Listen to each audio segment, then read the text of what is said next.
What up, all my fight fans? So, there's a lot of drama going on in the world of the UFC between Dana White and Jon Jones. And my question to you guys is, actually got two questions.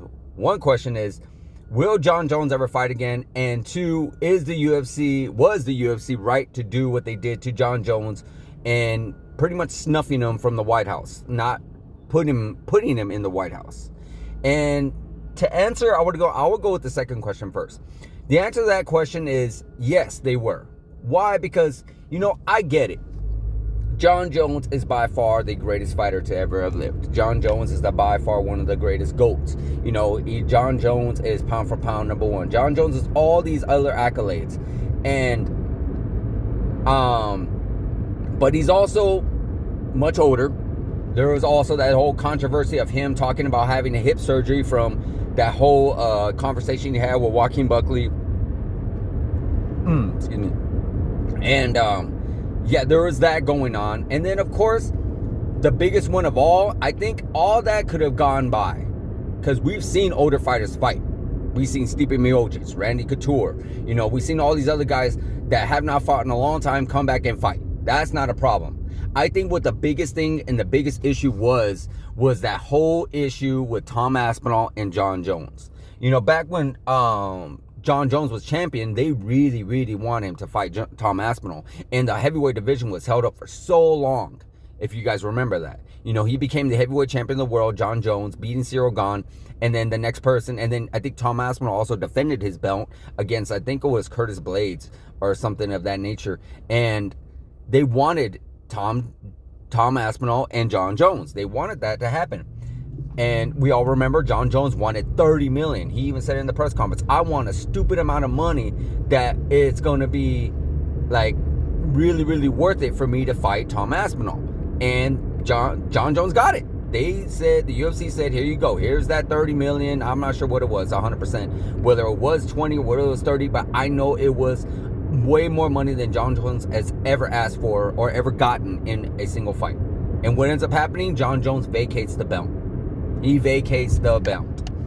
And then, of course, we got this whole fiasco that happened with Tom Aspinall. He became the heavyweight champion of the world. His eye gets poked. And yeah, it's just been a chaos. It's been utter chaos. And what's even crazier? It was even chaos before because Cyril Gane and Jon Jones fought.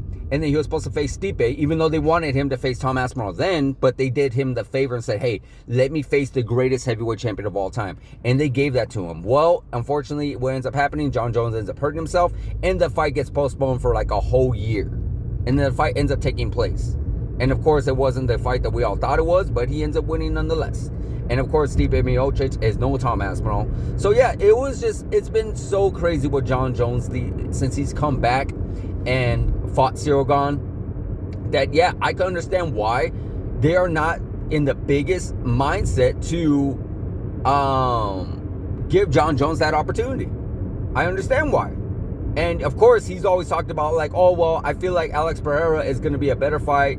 I feel like Alex Pereira is going to be much better in he's a bigger name and all these other things. Of course, Jon Jones wants that fight because Alex Pereira is not known for his grappling. Alex Pereira is a light heavyweight. Alex Pereira's never fought at heavyweight. So there's all these other obstacles, or not obstacles, all these other things that make it in favor of Jon Jones.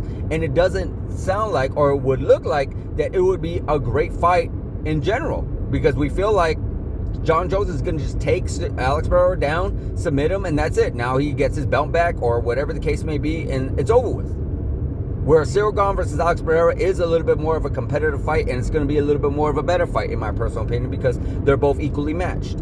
Jon Jones, unfortunately, is much better than Alex Pereira when it comes to the ground. When it comes to the striking, 100% Alex Pereira, I think, got him all day. If this was a kickboxing match, I believe Alex Pereira would knock Jon Jones out. That's my personal opinion, guys.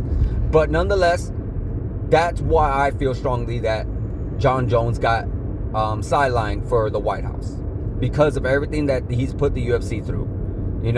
He feels so entitled. He feels so like, oh, I'm 100%. I'm the greatest. You guys owe me this. I don't owe nobody nothing. I've always said to everybody that's a professional athlete, you don't owe it.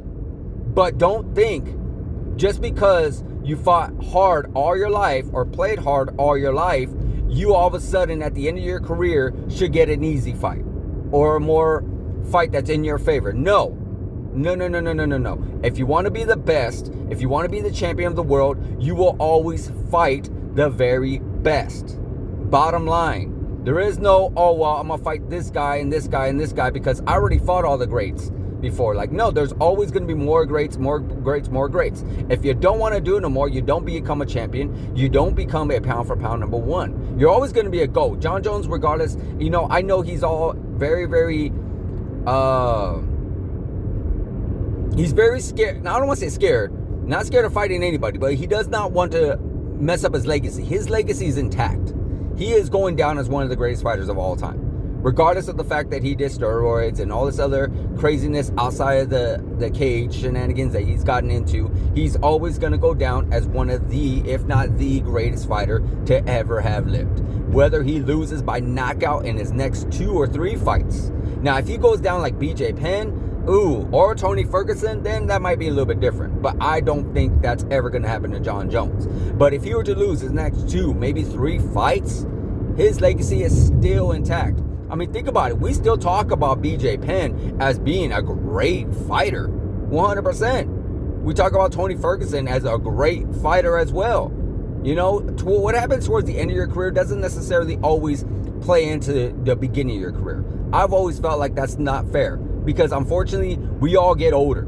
We all get slower. We all lose our reflexes. We don't take punches like we used to when you were in your 20s and your early 30s. Now that you're getting rapidly close to 40s, yeah, things are a little bit more different. So you shouldn't, like, basically put it this way. I believe the Jon Jones of that fought Shogun would probably literally wipe the floor with the Jon Jones today. It's just how it is. It's just life in general. It doesn't matter how great you are. It's just life in general. Especially when you always take chances and you take risks.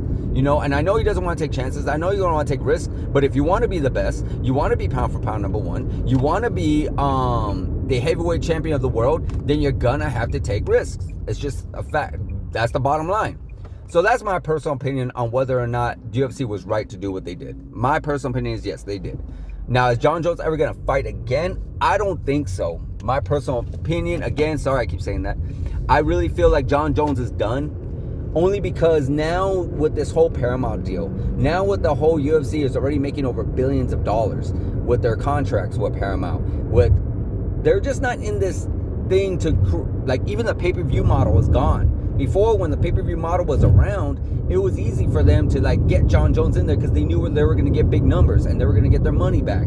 They knew that, you know, we got to bring out the truckload of money for Jon Jones or for all these other big old superstars because we know we're going to get big pay-per-view buys. Well, now there ain't no more pay-per-view, so now they don't necessarily care about the buys, and they are going to always get the views, and they already made their money. So they're not in necessarily too big on making the biggest super fights by paying these guys astronomical type of money.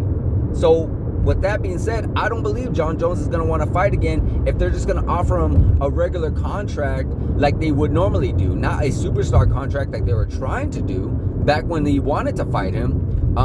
Back when they wanted, remember, even back in the day, he wanted Deontay Wilder money when he wanted to face Francis Ngannou. And you know, the UFC was willing to give him all that, but Jon Jones was just playing way too many games at the time. Like, he could have had that contract if he would have fought Tom Aspinall, where he probably could have got a 4-fight deal for, I don't know, $30-40 million, maybe 10. And now that contract's gone. It's gone because the model is different. The model is different. Everything's different since then, you know? So is Jon Jones willing to take chances now and willing to take risks and try to get that belt back? I don't think so. You know, with his injuries, with his age, now the lack of motivation because the UFC is not seeing things his way. I really don't think Jon Jones is going to fight again. I would like him to. I'm a fan of Jon Jones, regardless of the fact that, you know, he did do steroids, and I personally don't feel like he's the GOAT. GSP is always, to me, feels like the GOAT. I don't feel like, I'm also a little upset because he did beat a few of my favorite fighters. Like, I'm sure he beat a few favorite fighters of your guys's. So, yeah, it's unfortunate. that Jon Jones ends a career like he has ended it, and a little bit of controversy and whatnot. But I would love to see Jon Jones come back. I'm sure you guys would too. But you let me know in the comments. Was UFC right to do what they did? And is Jon Jones ever going to come back and fight again? Let me know in the comments, guys. Like, subscribe, hit that notification button, and I'll see you guys in the next video.